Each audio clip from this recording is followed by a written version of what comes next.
These pictures are frightening indeed. This is so shocking, of course, to everybody watching.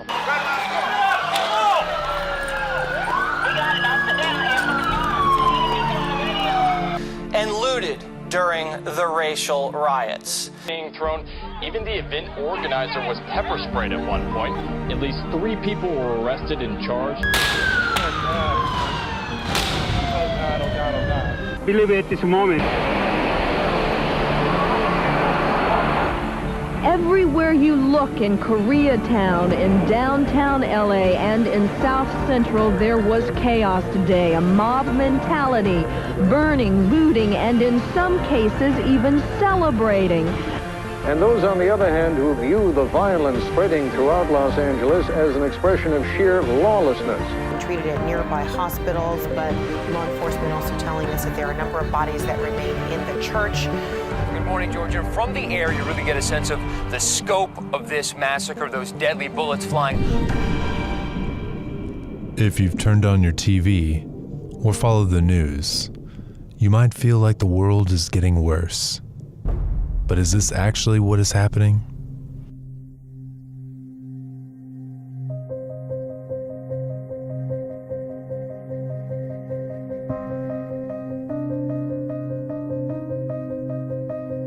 Public perception about crime in the United States leans toward crime increasing, but according to the Pew Research Center and statistics from the FBI, crime is on the decline. Since 1993, violent and property crime has decreased by nearly 50%, and the nation's overall rate for gun deaths has declined by 31%. There are theories that explain the discrepancy between public perception and what reality actually is. Medium theorist Dr. Brian Ott states the world may not be as bad as portrayed in the media. I don't see media as something in our environment, I see media as our environment. So I think our whole world is mediated. And so I think whatever the dominant technologies at any given moment in society are, that's what the nature of society looks like. So we're in what I would call sort of the third major phase or historical period for media, and that would be digital media. And we live in an endless digital environment.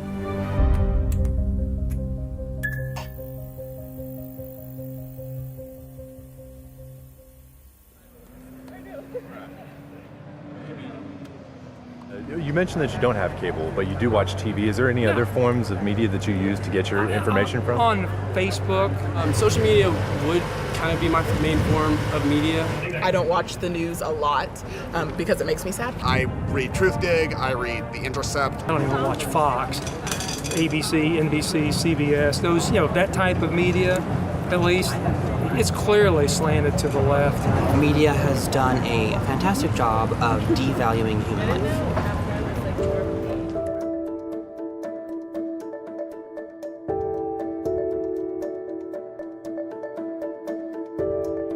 Anytime you have access to information and knowledge, that's a good thing. But at the same time, it can be too much.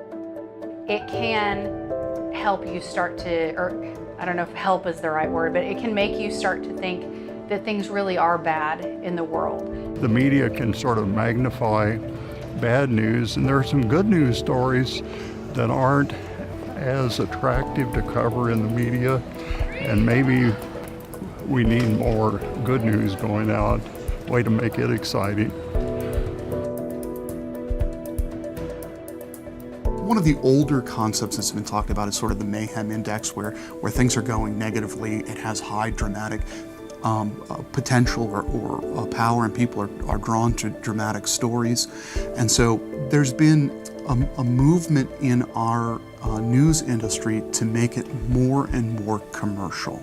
If you were truly interested in just informing people, right, you would get the advertising industry out of the news altogether, but we don't do that.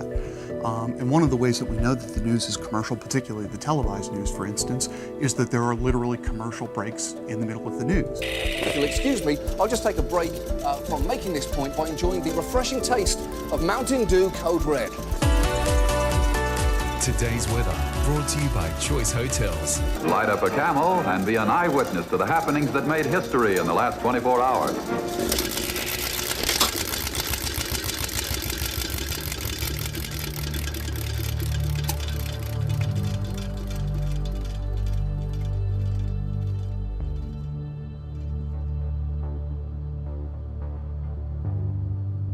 My first postdoc that I did was in computational cognitive science.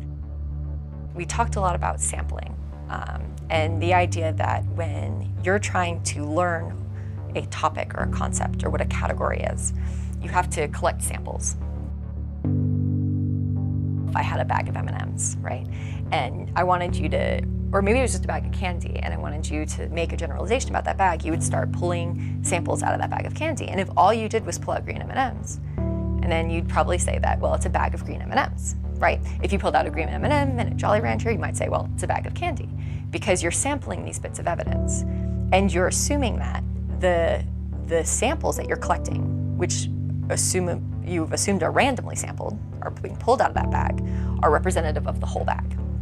And what that means is that we're often not talking across our differences. So we see this in the political sphere as well. And this is one of the places where it's most significant. And I think one of the reasons why our politics has become so divided is people can literally tune into the news and information that confirms their pre-existing ideological biases. We are hearing it. Yes, I'm sorry, but they. Fox viewers are not hearing it. People in Alabama, conservative viewers are not hearing right, it. Now, hopefully they're turning the channel and hearing all sides, but unfortunately, too often, folks on the left and the right live in bubbles, and right now on the right, that bubble... When we have these echo chambers or these silos, where, particularly with social media, where we think we have a grasp of what everybody's opinions are, but we're really just seeing is one type of opinion or one type of group of opinion.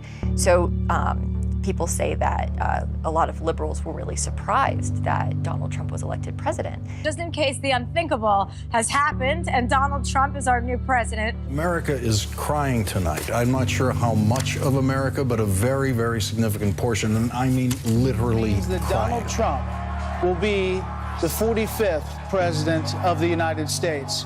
As far as they could see in their social media feeds, everybody didn't like Donald Trump, so why would he have been elected? Well, that's because the people who were talking positively about Donald Trump were in a different silo. And so if we make those generalizations beyond what that actual sample looks like, it's skewing our perspective of what's really happening in the world. This is the CBS television network. During the golden age of television, there were three major media networks that set the agenda for how we perceive the world.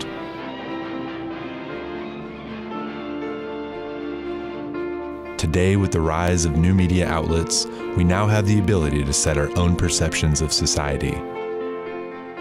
But is this selective exposure causing a different kind of problem?